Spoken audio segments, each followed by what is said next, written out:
After school here with my Blight guide. Make sure I'm recording. Okay, good. So Blight's something I use at the beginning of every league. It's a mechanic that I particularly enjoyed, but it's just a good way to get started in a league, in my opinion. It's consistent loot. You're going to drop currency in every map. You're going to collect oils, which you can use for your own anointments, or you can sell them very easily. You're going to get maps, which of course you need early in the league. And if you get lucky, you might drop some good gear. Fractured, synthesized items drop, uniques, all sorts of things. And sometimes you'll get lucky and get a good item that you need, or has some value in trade. Later on, in Blight Ravaged, if you make it so far, you can drop double anointed amulets, which can be extremely valuable if you get a good combination of anoints on them, or they might just be useful to you and your character, depending on what you get. Kind of low chance of getting something good, but it is there, and it can be pretty exciting to drop one of those. If you're re-rolling a character, Blight's also really helpful because you kind of got everything you need to get started with it. Once you get to maps, you can just buy Blight Ravaged maps, or Blighted maps in general from other players and trade, or you have your own stash of them. There's very low character requirements. If you can move around, you're likely to be able to do Blight and survive it. It's fairly safe for experience gain, but it's not hardcore friendly at all. There are just some things that will kill you unexpectedly and uncontrollably at times, so just be aware of that. It's going to happen, but not that often. If you have the Blight loot tab, stash tab, it's helpful, but it's not entirely necessary.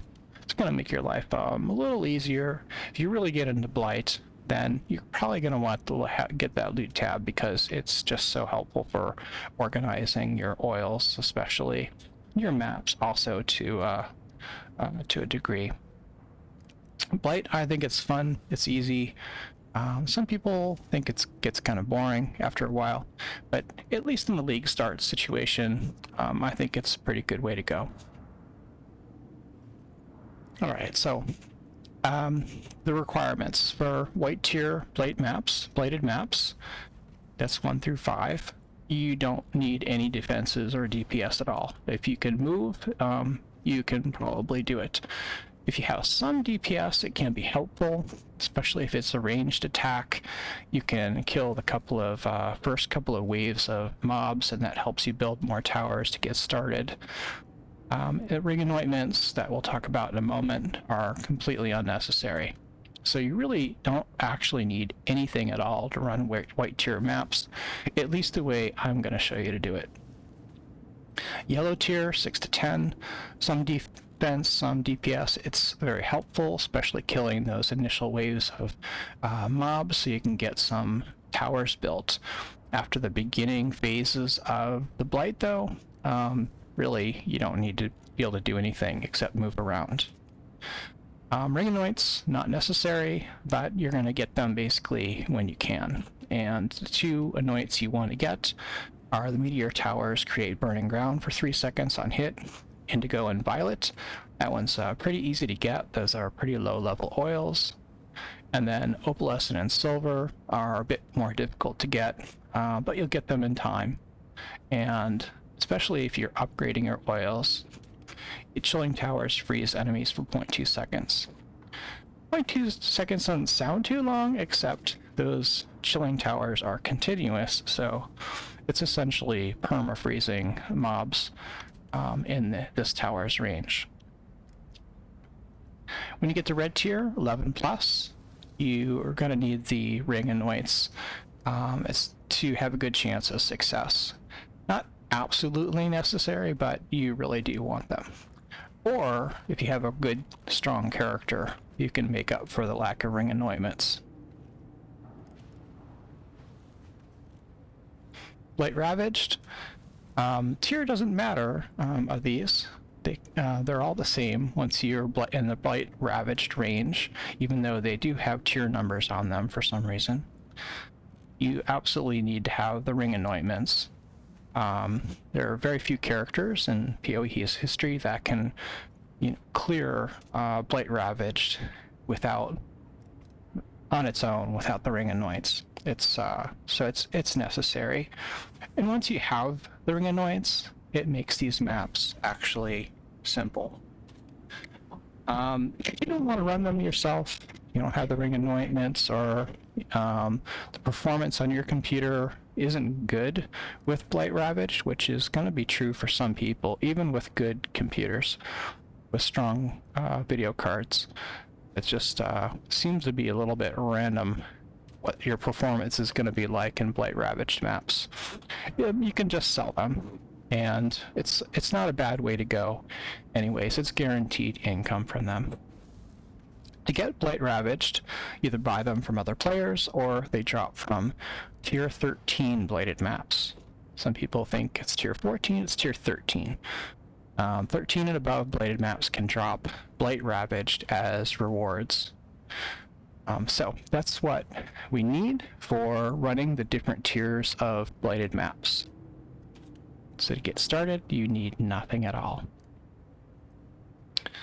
So to get Blighted maps, you're going to run ordinary white tier maps, and you're going to build your Atlas tree, and then you're going to start dropping Blighted maps from those Blight encounters that happen in ordinary maps. You can also buy Blighted maps, and you can buy them in bulk from the trade site, which is really a pretty convenient way to go. And you can also buy Blighted scouting reports. Now the problem with that is it randomly re-rolls the maps with mods, and some of those mobs will brick your map basically. So just be careful with that. With the scouting reports, your rate of failure is going to be higher. You can't anoint them with oils, and you're going to get random mods on there, which, as I said, might just brick it. So since this is an early league guide, not ultimate, end game maximum currency optimization, our priority here is not failing the map. And there's some ways we can do that. We can use some inexpensive oils to basically ensure victory. We can increase the experience per map, and we can speed up the encounter, so essentially you're generating loot more quickly, more experience per hour. And then as you're progressing into the later tiers of Blight Ravaged, you can start using reward oils to get better rewards out of the encounters. You can use sacrifice fragments to increase map quantity, which is helpful. You can use them if you have them. If you don't have them, you can just skip them. And for red tier, once you get to tier 13 and Blight Ravaged, you want to chisel your maps. You want to use sacrifice fragments. You're going to want to roll your maps at that point, but we'll talk about that in a minute. So, oils for survival. Amber oil reduces the tower cost. This one's absolutely critical to ensure that you're going to beat the encounter, which is the thing we want to do when we're starting off. We don't have a lot of resources. We don't want to waste currency rolling these things and bricking them, wasting them. We want to make sure that we are successful. And this amber oil is really going to do it for you. Verdant oil is going to increase the experience gain, which is nice, and teal oil is going to speed up the encounter altogether. Those are things that you can do to basically improve the efficiency of gaining experience and gaining loot from these early maps while having a very, very good chance of being successful with them. So with these oils, if you're poor, you don't have very many resources, you're just starting out, like all of us will at the beginning of a new league, you use 2 ambers and 1 verdant, you're going to be doubling your tower cost reduction. So it's going to be very cheap to build towers. You can fill your map up with towers and basically guarantee your victory. But you can also increase your experience gain that you're getting out of the map at the same time.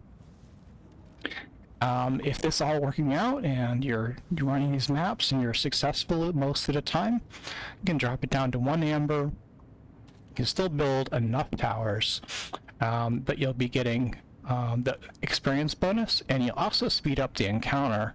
So at the end of the encounter where you've built all your towers, you know you're going to beat the encounter. There's just no way you can lose.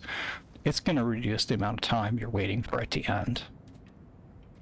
And then you get to a point where you're just absolutely crushing these maps. They're just feeling too easy. Can't lose. Okay. Then you could just skip that amber altogether and go for verdant for the experience, teal for the map acceleration, and then a reward oil. And that way you're getting more rewards out of the map. And then if you also could go for speeding up the map and doubling your reward oil. If you want to get more loot, depends if experience is more important to you or loot's more important to you. But that's only after you're feeling super confident in what you're doing, you understand the technique, you're never losing. Then you can move up to these more rewarding oil combinations. And that's, for early league, that's about as far as I would go. You want to make sure you're just winning these early encounters and getting a good start in the league. Essentially not gambling. So your oils, we've got a couple reward oils for loot. Azure is gives you better variety of items. Crimson, variety of items in 12 chests is lucky. Black oil contains an additional reward. And the higher end oils, I don't mention here. I generally don't get to them because I don't fully optimize my blights. I just want to run them early in the league and collect what I need to get a good league start.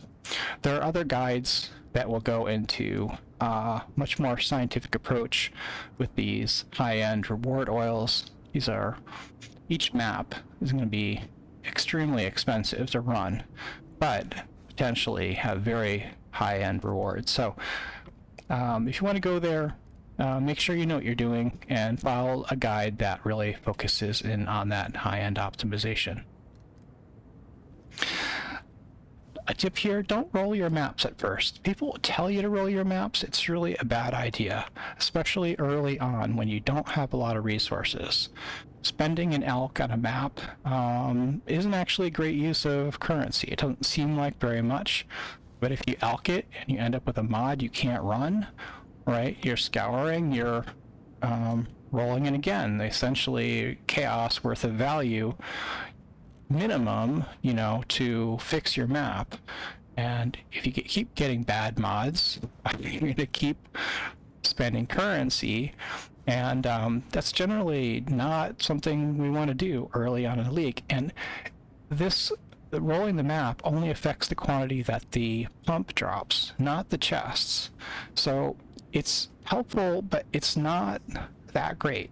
So early on, you really just don't want to roll your maps until you're just crushing it, everything's going great, and you've got some good level of resources going on. And then what you want to do is to use a regular expression to filter out the maps that have bad mobs. And bad mods would be like anything that bricks your character, like elemental reflect is a common problem, or no regen.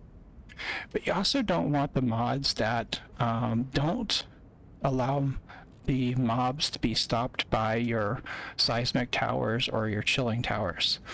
That's sort of the essential way that this technique works, is to stop the mobs, make it impossible for them to reach the pump. So this site, POE.re, will help you build regular expressions based on your specific set of criteria. So if you want to filter out elemental reflect and regen, and then there's going to be some others you want to pick for blight, but I'll look at that. You're going to get this regular expression here, and you can paste this into the search field in the game to see which maps have your mods that you can't have, that you need to re-roll. So I'll show you what that looks like. I have a regular expression here already that filters out reflect, regen, and the blight specific mods that are problematic for us. I go here in game. Here I am in my, where's my Blight tab? Blight tab. So I got a bunch of maps, they're all white. Okay, I'm gonna just go through and elk, let's say the first row. Okay, now they're all rare. I'm gonna paste in this regular expression, and it's gonna show me the maps that are okay, and the ones that have mods that I can't run. So this one's reflect elemental damage. I can't run that. This one's action speed cannot be modified below base value. That's deadly for us in a blight. So that's no good. So, okay, 2 out of this row. I'll just scour them all. Elk them again.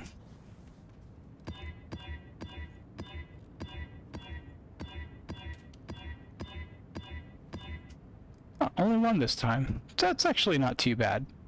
I'm getting a little bit lucky. Usually it's a few more that will get bricked when you're rolling them like this. So there's only one there that's problematic for me. The rest are good, but you can see that I'm consuming resources, and for what? I'm adding 50% item quantity, but that's just to the pump. That's not to the rewards chest, not to anything else. So getting more rewards from the pump is nice, but it's not that great. And so making sure that you can successfully complete the map and get the chest rewards is really more important than loot that you might be getting out of the pump. Okay. And I also mentioned the oils, so I'll just show you what that looks like. So if I were going to run this white map here, I'm going to put in an amber. Okay, that's reducing the costs. I'm going to put in a verdant. It's increasing my experience gain. And a teal. That is going to speed up the spawn rate. Put my 3 in there, and I anoint the map. Yeah, my map is ready to go.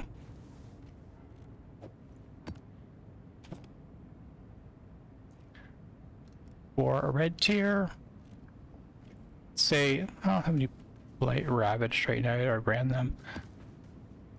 For tier 14, my character is feeling really weak. I'd put in 2 ambers and a verdant if I wanted experience, or a teal if I wanted to speed it up. With 2 ambers, I'm going to be able to build a ton of towers. My chances of being successful with this map are extremely high, even if my character is almost completely useless. Since it's a tier 14, this is one that I had also chiseled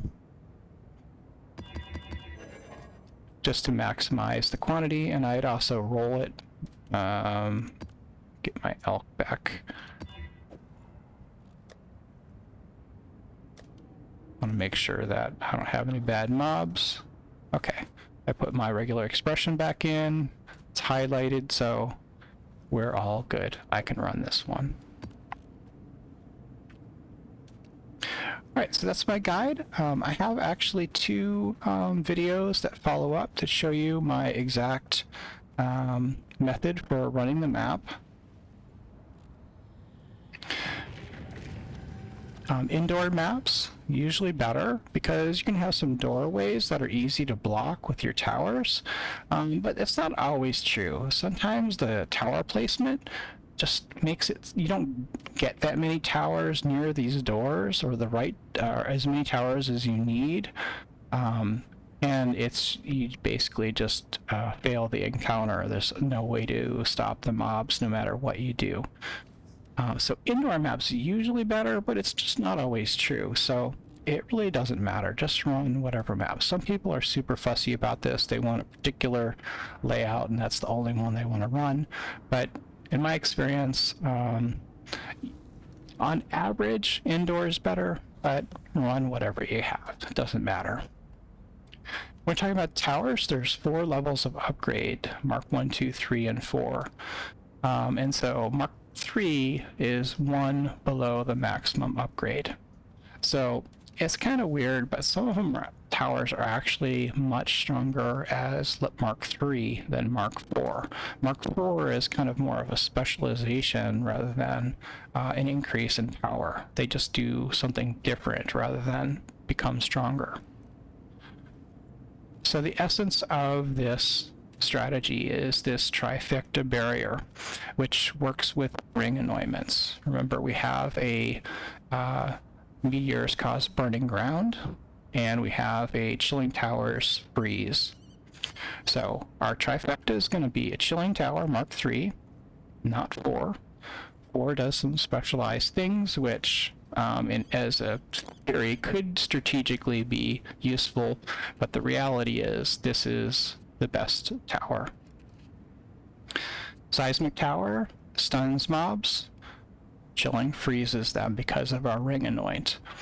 Between these two, it will stop every mob in the map, no matter what their resistances are. And then we back these up with an empowering tower Mark 3, which increases the effectiveness of these towers.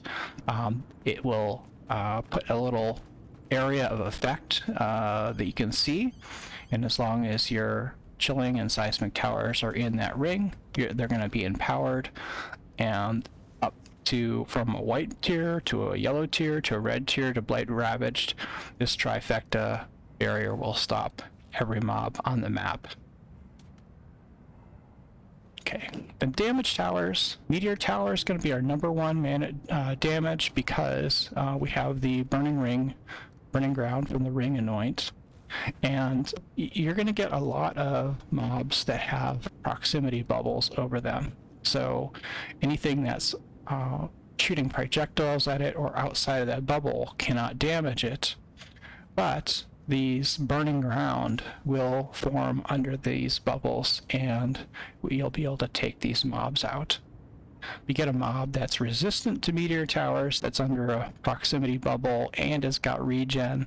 Alright, well that becomes like pretty damn annoying to eliminate, but 99% of the time, this is going to be your solution. Second tower that I use a lot are scout towers. They're minions that will fire projectiles. They've got good range, and they also will focus in on the mob that's closest. Sometimes a new lane might form, mobs are coming up it, you didn't really quite notice that. It's going to kind of point to where you need to focus your attention, which can be helpful. And then I also use shock towers basically when I have built everything else. It's sort of hard to tell how much they really do, but they probably do help, and so I'll always build them as my last priority. So when you first start at the map, you want to set your portal to the pump or just somewhere out of the way. You don't want to put the portal where there's going to be a lane of mobs, and so usually right on top of the pump is going to be your best bet. Also, visually on the mini-map, there's just one thing that shows you basically where the center of attention should be. And when the map starts up, it's going to show you what resistances each of the lanes has. They can be resistant to fire towers, minion towers, chilling towers, stun towers. And that's why we have those trifecta barriers set up, because they'll stop any mob no matter what the resistance. Sometimes it's helpful to know what those early lane resistances are, the ones on the far left. For example, if your map starts and you've only got one tower in the lane, and you have mobs that are resistant to the chilling towers, there's a case where you can't build a trifecta. You just want to build that seismic tower, because that's what they're going to be vulnerable to, most vulnerable to. Sometimes it's not even good enough and it won't work, but you build the trifecta if you can. If not, pick the resistance that's going to match the mobs that are coming out earliest. After you have that trifecta, you're going to build a meteor tower, and then that's essentially the game loop. Each new lane that opens up, you want to build a trifecta barrier, and then a meteor tower, and then once you've got the barrier built, you got a meteor tower up, you can build a scout tower, shock tower, rinse and repeat, and you will be successful. So again, I have the 2 examples linked in this playlist that show you exactly how to run a map, and both those maps are, extremely typical for what every Blight map I run looks like. In the first one, you can see I run it without even my ring annoyance. I don't do any damage at all in the white map. And then in red map, the trifecta barriers work beautifully to stop all the mobs, and then you've got your damage towers, and that's basically the strategy. Ring annoyance, trifecta barrier, and then the damage towers in the order of priority: meteor, scout, shock. Okay, I've got a Atlas tree. I don't know if this one is up to date, but I've got another one open in another tab. So let's take a look at that. Yeah, so I'm assuming the tree for 3.26 will be similar, if not the same. But what I always do is start off going directly to this blight wheel here. You've got a couple of good items here, and then these reduced tower cost. Tower cost is really helpful, so make sure you take those, even though it's a couple extra points. This one spawns more mobs, which you might not want because you might not be able to handle it. I would not choose this one initially until you're feeling confident, and maybe later on even when you have your ring annoyance.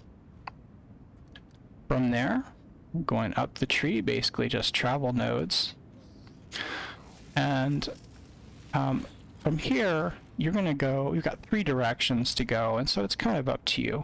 You've got a blight wheel, and then this is the labyrinth trials. Labyrinth trials, finding their maps is a real pain, so having these selected here is probably something you want to do. I would probably go blight first, get all these, and then this blight wheel, and then I'd probably take the labyrinth trial. We're going to come up here. We've got some more blight nodes to take. Travel up here, more blight nodes to take, and then we can finish it off here, and that is all of your blight nodes. And you've got 100% chance to contain a blight encounter, and then you've got all those other bonuses that you selected along the way. So you'd be in a pretty good place for that. And that is exactly how I would progress the Atlas and how I've done it the last couple of leagues. Except for this test league we just had where we used the idle system, which I'll be happy to come back to this Atlas tree after that.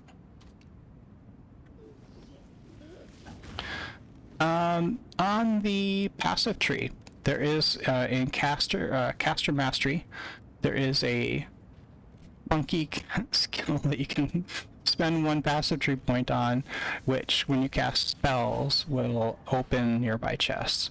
So if you have a fast casting build, this is actually kind of fun, useful utility to rapidly open up the blight chest at the end of the encounter.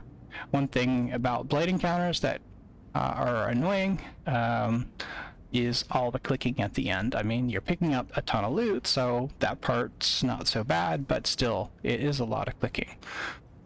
You can get this node if you're a caster, and especially if it's a fast casting build. You'll open up those chests really quickly and see exactly what you got.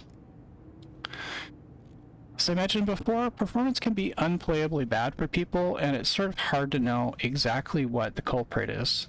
Some people claim to have extremely powerful systems, and Blight is like a slideshow.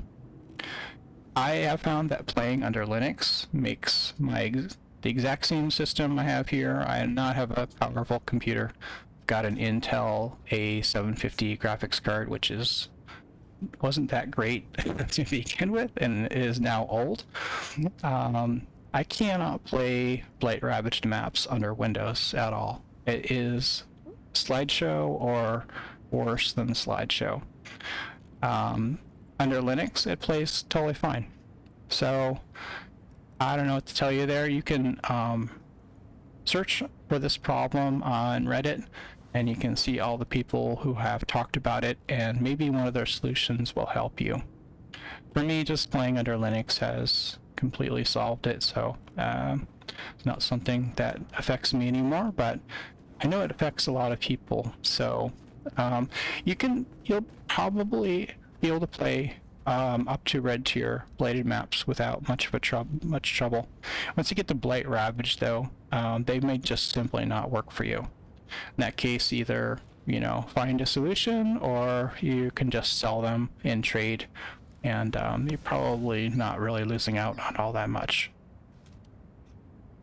Alright, that's my guide. Hopefully you find that helpful. I'll be super excited about playing this new league. We'll definitely be playing Blight early on, and we'll see how it all works out. I think it's going to be a great league.